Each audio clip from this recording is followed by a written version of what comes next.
Buenos días. Iniciamos una ponencia, una breve ponencia, para explicar el papel que tiene la nanotermia en el tratamiento del cáncer. La nanotermia vamos a explicarla para que todo el mundo pueda entenderla, porque, como comprenderemos, es una técnica basada en procedimientos físicos, y estos procedimientos físicos deben tener un nivel de conocimientos mínimos para poder entender sobre cómo se gestiona la electricidad, la térmica y la influencia de estos factores sobre tejidos biológicos. Esta ponencia tiene como objetivo, por lo tanto, explicar un instrumento nuevo que se está incorporando al tratamiento de los tumores, que es denominado nanotermia, oncotermia también, y hipertermia electromodulada. Tres nombres para la misma cosa. Hay que señalar que para poder explicar adecuadamente qué es la nanotermia, habría que hacer una descripción previa de la tecnología física en que se basa, de tener conocimientos que explicarían el cómo y el qué se utiliza, de la misma manera que en estos momentos estamos la medicina usando determinadas técnicas como la resonancia magnética, la ecografía, la gammagrafía, que tienen unas bases de carácter físico. La medicina debe mucho a la física para el desarrollo de sus sistemas y de sus técnicas para la exploración y el estudio. Y la nanotermia es una de ellas. Toda técnica, todo instrumento nuevo, tarda un tiempo en ser considerado globalmente, en ser utilizado con normalidad por casi todo el mundo. Esto ha pasado siempre en la historia de cualquier técnica, cualquier instrumento. A la nanotermia le está pasando esto. Todavía hay muchos lugares en donde no es bien conocida, a pesar de los numerosos estudios que hay, y todavía en muchos centros, especialmente en centros del Sistema Nacional de Salud, no está implantada como una técnica más como la radioterapia, la quimioterapia o cualquier otra técnica. Pero esto será una cuestión de tiempo, será una cuestión de que el tiempo, y no mucho, permita que los oncólogos especialistas en radioterapia, pues lo conozcan y lo vayan incorporando, como ya está ocurriendo, por ejemplo, en algún centro de la Seguridad Social Española, como es el Hospital del Marqués de Valdecilla, que ya tiene incorporado la nanotermia. El problema del cáncer es un problema importante, porque los datos que tenemos nos siguen ofreciendo cifras disparadas, cifras en donde el número de pacientes, de personas que lo padecen, es muy alto, y en donde además hay un importante número de personas que no logran superar la enfermedad y fallecen. El año pasado, concretamente, los datos en España llegaron a la conclusión de que casi 115.000 personas murieron víctimas del cáncer. El mejor tratamiento para el cáncer, siempre lo digo, es evitarlo, no tenerlo, y poner en práctica toda una serie de medidas preventivas que eviten el desarrollo de la enfermedad. Pero, bueno, a veces esto no se pone en práctica, no se desarrollan políticas públicas, no hacemos el esfuerzo suficiente, los médicos y la medicina, para hacer una buena educación sanitaria y conseguir que la población haga lo que tiene que hacer y no haga lo que no tiene que hacer en relación a los factores coadyuvantes del cáncer. Puesto que es verdad que una vez que se diagnostica el tumor, especialmente si el tumor se diagnostica ya en fases avanzadas, su tratamiento empieza a ser paliativo, su tratamiento se aleja mucho de un tratamiento de carácter curativo. En CMI, en la Clínica de Medicina Integrativa, hicimos el esfuerzo de disponer de esta máquina para darle una oportunidad a nuestros pacientes. La oportunidad vino porque la clínica ya empieza a tener una experiencia notable en el campo de la medicina integrativa. Hemos visto en estos 10 años más de 5.000 pacientes. Tenemos un amplio bagaje profesional. Sus profesionales están constantemente formándose activos para ser mejores profesionales que puedan ofrecer mejores tratamientos. Y desde el primer momento que conocimos esta técnica, hace algunos años, después de estudiarla profusamente y de verificar los datos que los distintos estudios ofrecían, nos decidimos a hacer el esfuerzo de inversión de la misma y de tenerla a disposición de nuestros pacientes. Ven en estos momentos una imagen de lo que es esta máquina, que lo veremos y es muy sencillo. Ven que hay una torre al fondo. Esa torre es capaz de desarrollar una energía que será, como después veremos, electromodulada. Es una energía que va a convertirse en calor y que va a afectar únicamente, y esta es una de las grandes diferencias con otras técnicas de hipertermia, va a afectar únicamente a las células que son malignas, evitando lesionar el tejido sano. Esto luego veremos cómo es posible que lo logre. Entonces, junto a esta torre, aparece, como ven ahí, un brazo. Ese brazo veremos que tiene distintas formas de aplicarse.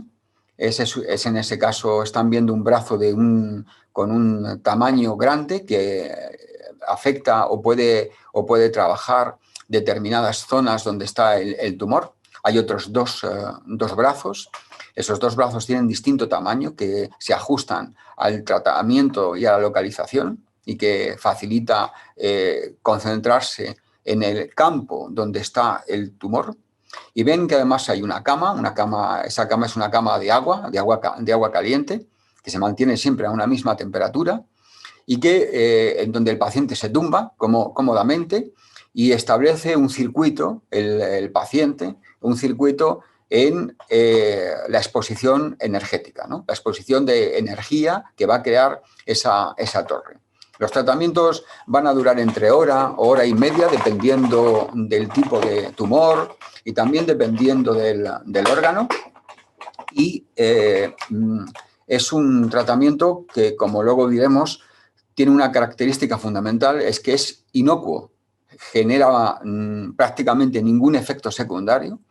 Es un tratamiento que puede aplicarse a cualquier otro tratamiento asociado a la quimio, a la radio, cualquier otro tratamiento que reciba el paciente y que no le causa ningún tipo de perturbación ni incompatibilidad. Muy al contrario, muchas veces facilita el trabajo de esos otros instrumentos. El profesor András Satz es físico. Él nació en el año 47, su campo de interés es la física aplicada y las matemáticas, trabaja en universidades de Hungría, de Alemania, de Japón, es el creador de este instrumento. Él lo crea, como tantos físicos y tantas personas, motivado por una cuestión de carácter personal, familiar, en donde en su familia aparecen una serie de tumores y él empieza a investigar a partir de sus conocimientos, no de medicina, sino de física y de matemáticas, desarrollando una aplicación a la medicina. El profesor András Satz sigue trabajando, investigando con un equipo y sigue contribuyendo al desarrollo de la oncotermia, de la nanotermia.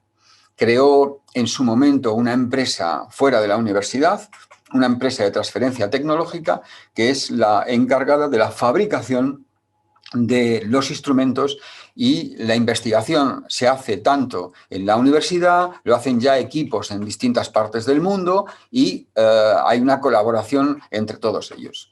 Sobre todo se ha desarrollado la implantación de este instrumento en Europa Central, en Japón, en Corea del Sur, en Canadá, y nosotros en España somos uno de los centros, junto a otros que hay, en donde ya utilizamos la técnica de la nanotermia junto a otras medidas en apoyo al paciente que tiene cáncer.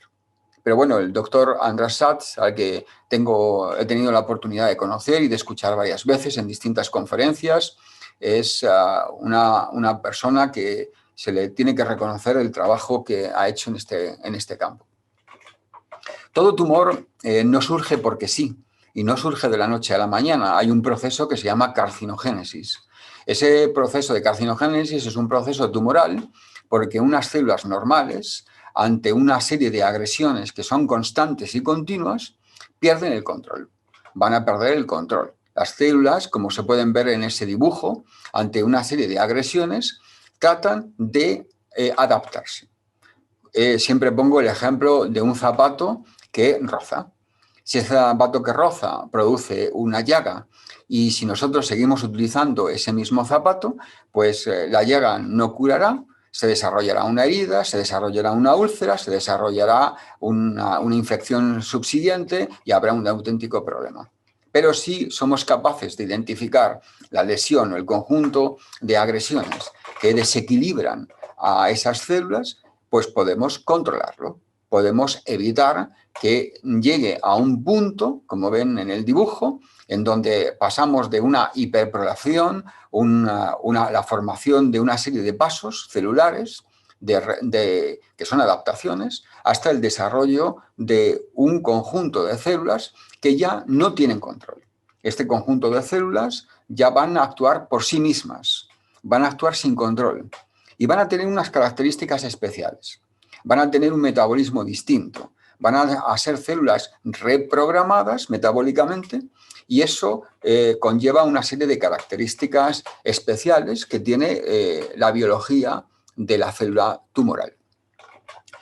Hay una contribución importante que lo hacen en la década de los años 20 de los doctores Hanahan y Weinberg. Weinberg ya falleció, en donde ellos, trabajando en dos lugares distintos del mundo y después de encontrarse en un congreso de una manera circunstancial, haciendo una excursión, empiezan a hablar, ¿no? A hablar de las cosas que los biólogos del cáncer hacen, que es hablar de cáncer, lógicamente, y entonces se dan cuenta de que pueden colaborar juntos, sus equipos. Y van en dos artículos que son absolutamente esenciales para entender la biología del cáncer a resumir y publicar las características que tiene una célula cancerígena. Yo se las he puesto aquí. Esta célula cancerígena tiene, entre otras cosas, el que es autosuficiente en las señales de crecimiento, es insensible a las señales de anticrecimiento que le dan los tejidos, es capaz de crear metástasis en otros lugares, se ha desregulado completamente en su energía, hace un metabolismo totalmente anaerobio. Eso significa que va a utilizar grandes cantidades de glucosa, necesita grandes cantidades de glucosa para poder producir energía, el fenómeno Barbour. Todo lo que tenga que ver con inflamación le viene bien. Ella genera inflamación, pero la inflamación, los factores de inflamación le ayudan. Es una célula con una inestabilidad genómica que está constantemente mutando. Dentro de un mismo tejido tumoral hay estirpes celulares distintas, no podemos pensar que tienen todos una misma línea, sino que a su vez hay subgrupos de células con características distintas, con potencial replicativo que es ilimitado e invasivo. Existe la capacidad, por ejemplo, de tener líneas celulares cancerígenas en placas de laboratorio que son eternas, que no mueren, constantemente están creando otras, y además son células que son capaces de haber anulado la apoptosis. La apoptosis es un mecanismo que tienen las células normales para que cuando éstas se alteran y descubren que están yendo por una línea inadecuada, que no es adecuada para el resto de los tejidos, pues ellas mismas activan una serie de enzimas y entran en una especie de autodestrucción. Autodestrucción regulada, es una autodestrucción controlada. Es decir, se prima el beneficio de lo colectivo por lo individual. Las células cancerígenas no. Para las células cancerígenas no existe ese beneficio de lo colectivo. Ellas van a lo suyo, ¿no? Para que nos entendamos todos, y producen, su objetivo es que producir cada vez más células a costa de lo que sea.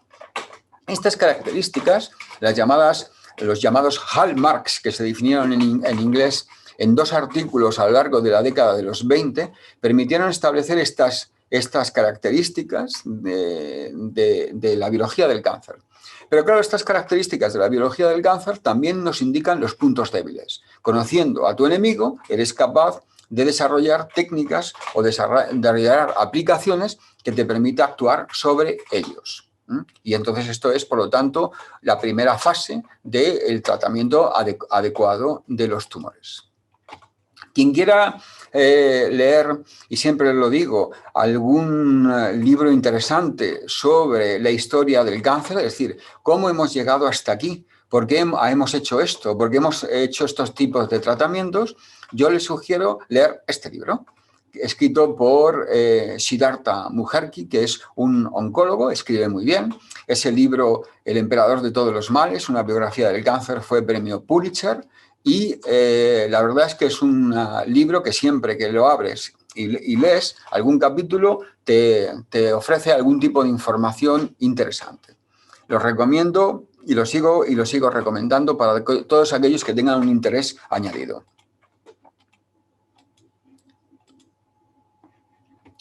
El tumor, evidentemente, hemos pasado a un enfoque de tratar el tumor, que fue la primera parte desde los años prácticamente 70 de la oncología, a plantearnos, dado los resultados, que no han sido muy buenos, realmente, como bien está explicado y expuesto por epidemiólogos reconocidos, es decir, la cantidad de esfuerzo económico, esfuerzo colectivo que se ha hecho sobre el conocimiento del cáncer y los tratamientos que se han aplicado no resultan eficientes ni eficaces para los resultados obtenidos, ¿no? Esta es la realidad.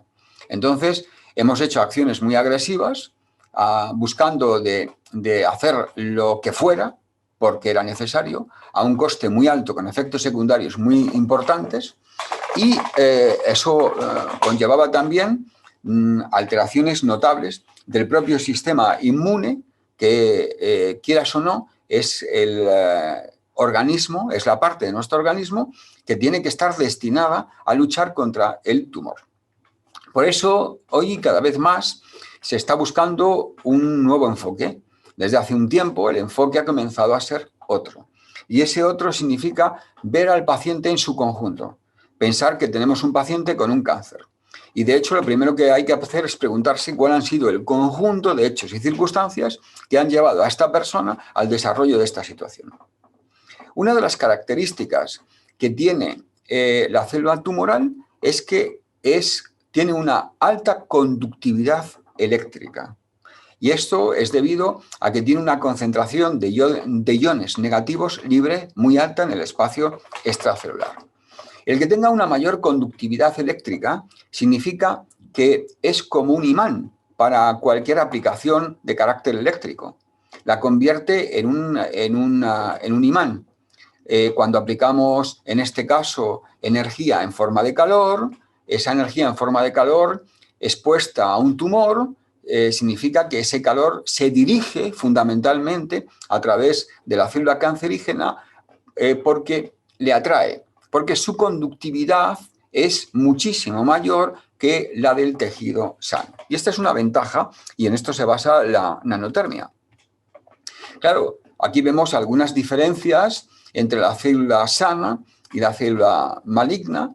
Vean el consumo extraordinario que tiene de glucosa. Por lo tanto, toda la terapia metabólica del cáncer, que ahora mismo se está poniendo mucho en marcha, es decir, la posibilidad de usar una nutrición antiinflamatoria, de darle oportunidad a saber que el ayuno intermitente, la dieta cetogénica, puede ser un factor que ayude al tratamiento del cáncer y que ayuda además a que la quimioterapia sea más efectiva, porque conocemos que el metabolismo de la célula tumoral es distinto, que además es una célula que produce demasiado ácido y que ese ácido lo elimina ella dentro es básica, pero en su ambiente periférico es muy ácida, con lo que el sistema inmunitario tiene dificultades para acceder a esa célula tumoral y lesionarla, que además tiene una estructura de la membrana plasmática diferente, que tiene una anatomía y que tiene un desorden en cuanto a las uniones intercelulares. Todos esos factores facilitan el que nosotros encontremos instrumentos que sean mucho más selectivos en el tratamiento del cáncer y eviten los peligrosos y duros efectos secundarios. Claro, cuando pasamos de tratar el cáncer como sea, ¿no?, a buscar un paciente que tiene cáncer y empezamos a hacernos otro tipo de preguntas, hay que hacerse preguntas en el sentido de qué tengo que hacer para que la nutrición sea adecuada a este paciente, cosa que todavía parece increíble que muchos oncólogos no le dan ningún tipo de importancia, no leen nada respecto a nutrición, consideran que no tienen ningún tipo de interés y valor, cuando las publicaciones son numerosas y están ahí, ¿no? Entonces, no se le puede hoy decir al paciente con un cáncer que da igual, ¿no? Sencillamente porque no me interesa, ¿no? Existen recursos que ayudan al tratamiento adecuado, a que mejore el tratamiento, que mejore los efectos secundarios y que la gente se encuentre más a gusto y, por lo tanto, hay que aplicarlos. Y si no se sabe o no le interesa a uno, pues tiene que recurrir, como es obligación de un buen profesional, a alguien que sí lo sepa y que la atienda. Tenemos que recurrir también al apoyo emocional. Ya es conocido que el estrés y los factores desencadenantes del estrés pueden inducir el desarrollo de cuadros de carácter tumoral, sencillamente porque el sistema inmunitario se afecta. Tenemos que tratar de potenciar el sistema inmunitario de nuestro paciente, no simplemente limitarnos a hacer una analítica previa y comprobar si tiene el número de linfocitos mínimos para que aguante un ciclo más, ¿no?, sino simplemente tenemos que ayudar a que ese sistema inmunitario esté realmente fuerte. Tenemos que plantearnos un conocimiento nuevo en las posibilidades de suplementar en zinc, suplementar en selenio, suplementar en probióticos, suplementar en vitamina C, suplementar en todo un conjunto de sustancias que ya cada vez hay más estudios y más importantes y, por lo tanto, incorporarlos al tratamiento global del cáncer, independientemente del tratamiento de quimio o de radioterapia tradicional. Y tenemos que dedicarle espacio y tiempo a reducir los efectos secundarios, porque los efectos secundarios provocan un gran temor en el paciente, provocan un conjunto de agresiones muy notables, disminuye mucho la calidad de vida y para los pacientes esto es un factor muy importante. Claro, si tenemos un objeto de estudio, como es el tumor, la célula tumoral, que tiene como característica el que tiene una mayor impedancia y una mayor conductividad eléctrica, lo que representa esa mayor impedancia eléctrica es que se convierte en un paso facilitador, ¿no? Un paso facilitador de la corriente eléctrica. El cáncer tiene una baja impedancia. Eso significa que tiene una baja resistencia al paso de la corriente. Las células normales tienen una alta impedancia. Eso significa que ante una exposición, como puede ser una energía que se convierte en calor, ellas presentan mayor resistencia. El cáncer tiene, por lo tanto, una buena conducción de las corrientes y podríamos decir que un tumor es visible eléctricamente. Y esto, en este dibujo, se puede ver. Podemos ver cómo en este dibujo que nos lo representa, la exposición a un determinado energía en un tejido normal, con un tejido tumoral, la energía tiende a pasar con más frecuencia y con más intensidad sobre el espacio donde hay células tumorales. Y esto nos da una ventaja de carácter competitivo en el tratamiento. ¿Por qué ocurre esto? Porque, entre otras características, la célula tumoral tiene estas características bioeléctricas. Pues porque el contenido de agua y sodio de la célula tumoral es mayor que el de las células normales y porque las células cancerígenas tienen menores potenciales de membrana. Las proteínas de las membranas plasmáticas están modificadas y todas ellas tienen mayor permeabilidad. Tienen además alteradas la densidad de determinados ácidos grasos y sobre todo la orientación en la membrana plasmática. Y eso conlleva a que los tejidos malignos muestren, volvemos a decirlo, mayor conductividad y capacitancia. Y claro, en eso se basa la oncotermia. La oncotermia es un instrumento dentro de la hipertermia, que ha sido un método utilizado ancestralmente para el tratamiento de distintas enfermedades. El calor, el uso del calor, ¿no? El problema de la hipertermia convencional, a diferencia de la oncotermia, es que produce una energía que llega a una temperatura en valor absoluto y que no es capaz de identificar entre células tumorales y células normales. La oncotermia va a utilizar frecuencias que son moduladas, frecuencias portadoras en ese rango, 13,56 MHz, que es generada por dos electrodos activos. Entonces, este campo eléctrico va a permitir someter al tumor a la acción de ese campo eléctrico que se convierte en temperatura. La temperatura empieza a actuar efectivamente a partir de 38 grados centígrados, pero alcanza su máxima expresión de lesión tumoral con 42. Sometemos a un determinado tejido a 42 grados centígrados. Es claro que si no hubiera la capacidad para diferenciar entre células tumorales y células no tumorales, lo que provocaríamos sería cocer literalmente al paciente, cosa que no ocurre. Entonces, este desequilibrio en la estructura de la célula cancerígena nos va a permitir aplicar esta energía modulada que va a ser reconocida especialmente por la célula tumoral y por lo tanto provocar una lesión. Este campo eléctrico, ¿no?, producido por dos electrodos, va a atravesar al paciente por las zonas de mayor conductividad, donde está localizado el tumor.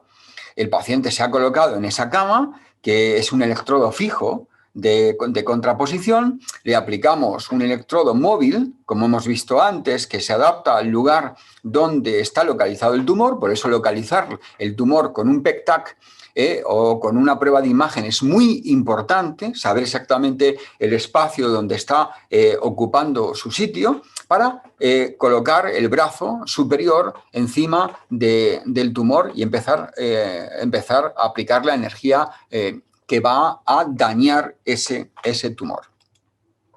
Claro, esto se consigue con este instrumento que hemos visto, en donde ven, ¿no?, la cama donde el paciente se puede cómodamente colocar, donde está el brazo que tiene distintos tamaños y que se coloca específicamente en el área donde está el tumor, junto a un sistema donde se va a producir energía electromodulada vinculada, lógicamente, aunque aquí no se ve, a un ordenador que lleva información precisa de los tipos de energía que hay que aplicar para cada tumor. Ven distintas imágenes en este sistema. Vamos verificando bajo distintos controles la cantidad de energía en kilojulios que se aplica sobre cada sesión del paciente, y aquí ven distintos tipos de electrodos móviles. Pueden encontrar más información y más preguntas en esta página web. La Oncoterm y todos los que se dedican a la investigación en oncotermia vuelcan en publicaciones, información en esta página web que está en inglés, y la mayoría está en inglés, y es interesante para todo aquel que quiera tener algunas preguntas de carácter adicionales. Aquí vemos cómo el tratamiento que se aplica empieza ya a actuar a la media hora del inicio del tratamiento, que ya ese tratamiento va a ser posible mantenerse su actividad incluso 72 horas después de la sesión. De tal manera que muchas veces, cuando se aplican 2 sesiones a la semana, nosotros tratamos de separarlas por lo menos 72 horas, puesto que hay una actividad de lesión de muerte celular programada, de apoptosis, durante las 72 horas siguientes a la sesión que la nanotermia produce. ¿Cuáles podríamos resumir los beneficios de este nuevo instrumento? Primero, es un tratamiento sin efectos secundarios. Después, genera una gran sinergia con otras terapias oncológicas convencionales y mejora la respuesta inmune, hace un fenómeno abscopal. Eso significa que cuando se destruye el tumor, esta destrucción del tumor permite que las células del sistema inmunitario reconozcan antígenos, reconozcan sustancias químicas que están en el interior del tumor y que no han tenido acceso a ellas, y puedan generar sistemas propios de defensa. Esos sistemas propios de defensa facilitan a nuestro sistema inmunitario para actuar en focos que están a distancia, que son focos a distancia. El fenómeno abscopal es un fenómeno conocido que surgió en primer lugar en la aplicación de la radioterapia, y se veía que personas con metástasis tenían en las metástasis acciones que no deberían producirse, puesto que la aplicación de la radiocirugía, de la radioterapia, se hacía sobre un punto. Pero en otros puntos en donde no se había aplicado esta radioterapia existían beneficios, y se empezó a estudiar qué estaba pasando con un fenómeno que en realidad parece a distancia, ¿no? Es el fenómeno abscopal, que en este tipo de nanotermias pues existe. Va a facilitar, se pueden hacer terapias previas a la cirugía, se puede aplicar después de la cirugía, está destinada a reducir el tamaño del tumor y del dolor, y conduce sobre todo a una estimulación de la inmunogenicidad y a una mejora de la actividad. Nosotros, además, en CMI, en la Clínica de Medicina Integrativa, utilizamos los tratamientos asociados en la nanotermia. Cuando estamos provocando un tratamiento, le asociamos con las terapias nutricionales, con altas dosis de vitamina C. Hay un estudio muy interesante chino sobre más de 20.000 personas que indica la potenciación de cuando se utilizan ambas técnicas. Cuando se utiliza la nutrición parenteral en los conceptos nuevos que se tienen, con el uso de vitamina C principalmente, junto a la nanotermia, el resultado final es mucho mejor que cuando se utilizan las dos técnicas por separado. La nanotermia es un instrumento muy interesante, ayuda enormemente a los pacientes y está aquí, ha venido a quedarse y va a ir generando mayor confianza cada vez en los profesionales y en los pacientes. Así lo espero. Muchas gracias.